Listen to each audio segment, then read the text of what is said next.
Una vez más, charlas con Cenino a partir de esta hora con nosotros aquí en la realización del programa y también con el profesor Cenino y también dirigido este espacio a los televidentes. Profesor, bienvenido. Es un gusto saludarles a usted y a toda su audiencia, con mucho gusto.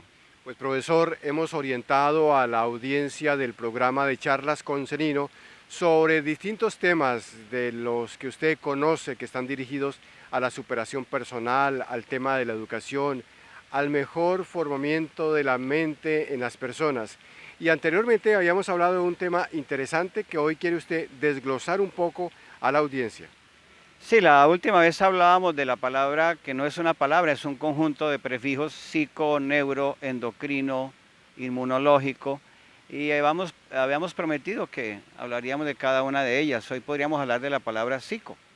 Precisamente vamos a contarle a los televidentes a esta hora cuál es la significación, qué quiere decir psico, que lo acostumbramos siempre a escuchar en tantas situaciones, con tantos profesionales, psicología, psicoterapeuta, psicológicamente equilibrado y demás. Y entonces aquí está la explicación del profesor Cenino con ustedes sobre lo que es la palabra psico.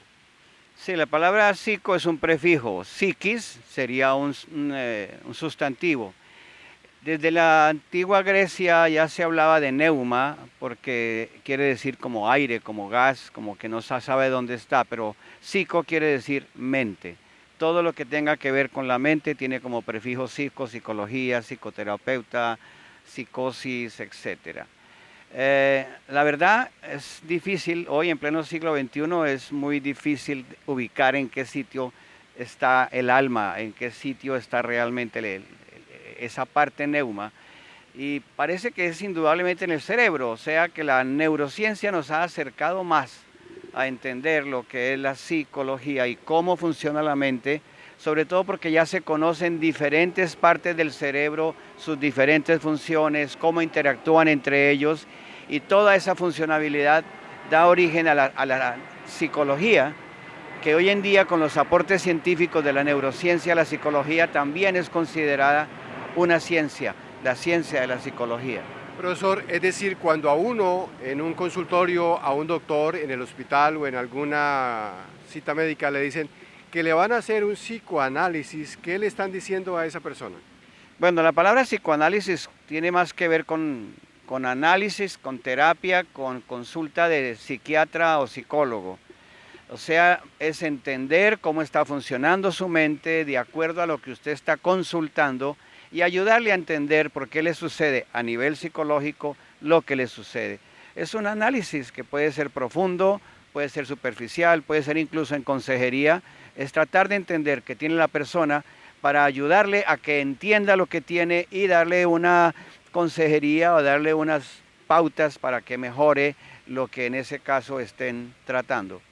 Y finalmente, profesor Cenino, en este espacio de charlas con Cenino que semanalmente presentamos a los televidentes y que además nos gusta que ustedes nos puedan sugerir algunos temas, algunas orientaciones del profesor Cenino, escribiéndole a su correo electrónico cdecarlosninoconsejo@gmail.com.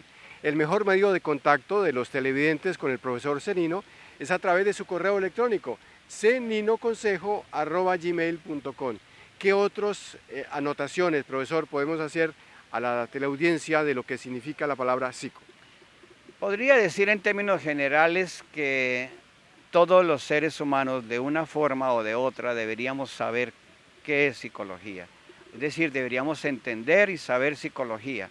Tal vez no a nivel universitario y aprender como profesión la psicología, pero si todos entendemos todo lo básico de la psicología, nos conoceremos mejores a nosotros mismos, seremos mejores ciudadanos y tendremos una vida más feliz, más placentera, sin necesidad de pensar que la psicología es algo muy complicado. No, es simplemente entender qué funciones tiene la mente, entender qué reacciones tiene, qué son las emociones, qué son las diferentes sustancias químicas que se puedan producir en un estado mental o en otro.